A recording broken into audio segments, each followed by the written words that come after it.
Jurnal refleksi minggu pertama saya, calon guru penggerak, atas nama saya Yuslina Pangaribuan, daerah Tapanuli Utara. Pengalaman saya di minggu pertama dalam melaksanakan pembelajaran CGP ini, pada awalnya saya sangat penasaran bagaimana proses pembelajarannya. Saat pertama saya ada undangan grup W dari pengajar praktek dan memberitahukan ikut serta dalam undangan lokakarya 0. Setelah mengikuti lokakarya tersebut secara daring dan kebetulan saya didampingi oleh kepala sekolah saya begitu bersemangat dalam mengikuti pelatihan tersebut, di mana di sana ada pembelajaran mengutarakan harapan dan kekhawatiran dan kesepakatan.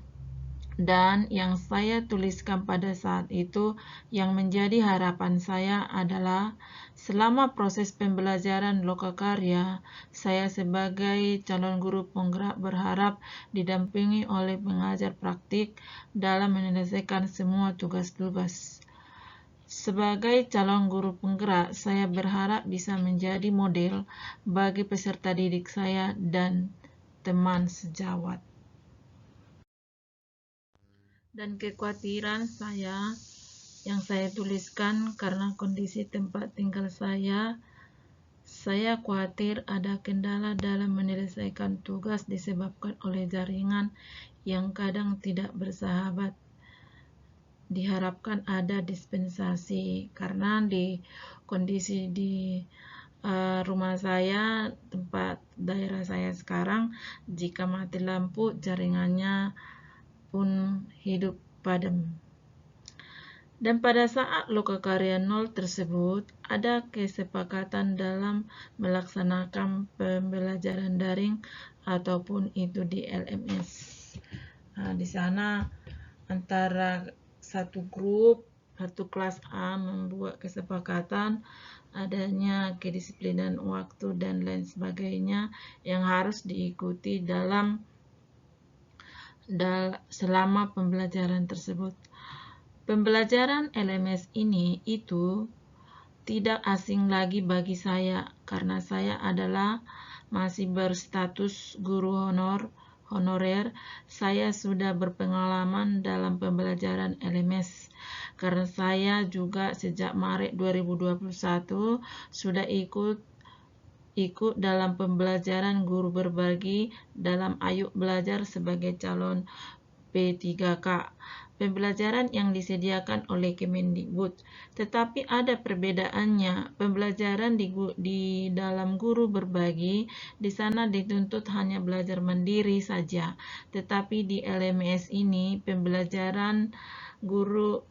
pendidikan guru penggerak ini dipantau oleh pengajar praktik dan fasilitator. Saya sadar betul mengikuti pembelajaran calon guru penggerak ini begitu padat karena di samping itu saya harus menjalankan fungsi saya sebagai guru, di mana jadwal saya roster saya mengajar di sekolah juga padat. Senin sampai hari Sabtu saya setiap hari harus mengajar dan harus mempersiapkan metode mengajar saya. Pengalaman selanjutnya adalah saat ada pembukaan secara resmi oleh Dirjen GTK dan Menteri Pendidikan dan Kebudayaan. Saya adalah salah satu pesertanya sebagai calon guru penggerak Angkatan 3. Saya merasa ada kebanggaan tersendiri di saat saya mengikutinya, dan saya hanya memikirkan semoga saya diberikan Tuhan kesehatan dan kemampuan dalam melaksanakan pembelajaran saya 9 bulan ke depan dan saya dinyatakan lulus. Apalagi setelah diinformasikan pemetaan kegiatan setiap hari dan hampir setiap hari ada tugas di LMS dan pemetaan tersebut.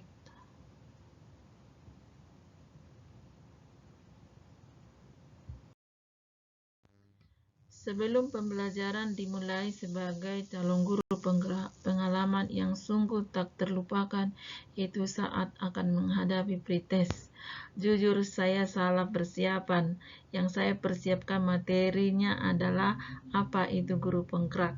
Dan setelah baca soal pretestnya, tidak sesuai dengan apa yang saya persiapkan. Dan akhirnya saya mendapat nilai yang kurang memuaskan. Dan kegagalan saya itu menjadi pengalaman berharga. Saya akan persiapan lagi secara kontinu agar keberhasilan kelak menjadi milik saya. Setelah menuliskan refleksi diri tentang pemikiran Ki Hajar Dewantara, saya semakin mengetahui perjuangannya dalam mendirikan Sekolah Bumi Putra saat penjajahan Belanda, Jepang, dan setelah Indonesia merdeka. Setelah mempelajari pemikiran filosofi Ki Hajar Dewantara 1 minggu ini, saya bersyukur kepada Tuhan saya diberikan kesempatan untuk mempelajarinya. Kenapa saya katakan seperti itu?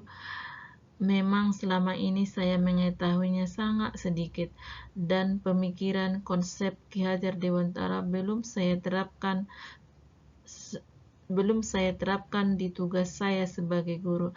Hanya sebagian kecil yang saya lakukan, dan itulah menjadi harapan saya setiap pembelajaran yang saya terima di pendidikan guru penggerak ini dapat saya praktekkan secara nyata kepada peserta didik yang saya ajari setiap hari. Sebagai penutup, semoga ilmu yang saya terima dalam minggu ini dapat saya pahami, dan semoga pembelajaran minggu depan kita semua dalam kondisi sehat. Tuhan memberkati kita semua. Amin.